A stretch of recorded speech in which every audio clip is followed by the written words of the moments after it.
All the adults understand. You guys will learn later on. All right. So you guys would agree with me, right? Everybody knows that. Okay, now let me ask you this. Who has ever heard or seen something that they want to unsee or unhear? Okay, I think everybody has. Okay, so sometimes seeing or hearing something you don't want to see or hear is inevitable. Sometimes you might see something on TV, or sometimes you might walk around the corner in school and see something you don't want to see. I don't know, but sometimes you have no control over that. But I want to tell you guys this: sometimes we have a lot of control over it. Okay, so if you don't believe me, let me prove it to you. I just want you to be honest with yourself. Okay, you don't have to raise your hand. But I'm going to give you a list of things, and I want you to be honest with yourself. If you have seen or heard any of these in the last 3 or 4 days, I want you to be honest with yourself and be like, yeah, I did, okay? Someone cheating on someone, inappropriate sexual relationships, sex out of marriage, worshiping false gods, witchcraft, hating someone or something, jealousy, rage, selfishness, murder, or alcohol or drugs.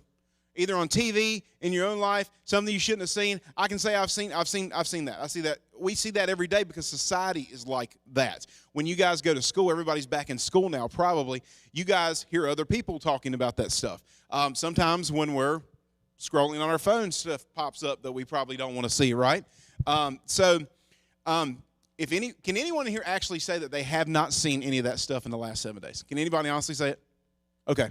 I didn't think so. Now, don't get me wrong. Just because you see these things doesn't necessarily mean you're going to go out and do them, okay?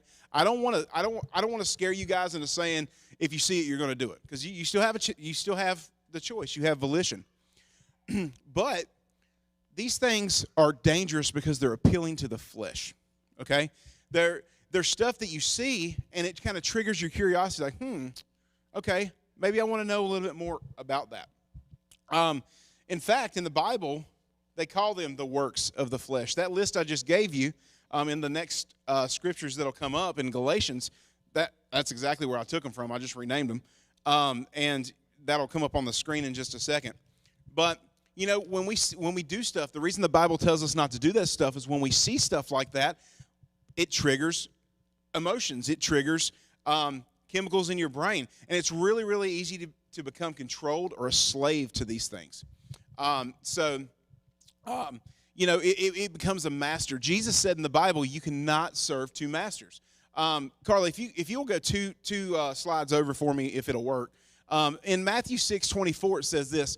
No, Jesus said this, no one can serve two masters, for either he will hate the one and love the other, or else he will hold to the one and despise the other. You cannot serve God and money. And obviously, Jesus is talking about money in that chapter.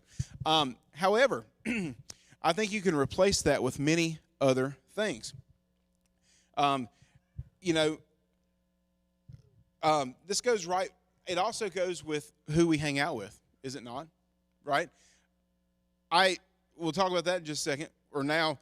As adults, guess what, guys? It doesn't get any easier, okay? Because there's going to be times when you work around people that aren't Christians, and you're going to walk up on conversations. They call it water cooler talk, where either somebody's talking junk about somebody, or somebody's saying a dirty joke, or there's people that are using bad words. And your spirit's going to be like, hey, I need to walk over, but your flesh is going to be like, hey, I need to be nice to these people, right? Or even as a Christian, it's going to be, hey, I need to be nice to these people. But you put yourself in a situation. Again, it's uncontrollable sometimes. Sometimes you're the boss of people that are like that. And then what do? The important part is that to remember this, that we are in this world. We are not of this world if you're a Christian today, okay? We are of heaven. We are of Jesus. So sometimes we can avoid a lot of this if we just watch who we hang around.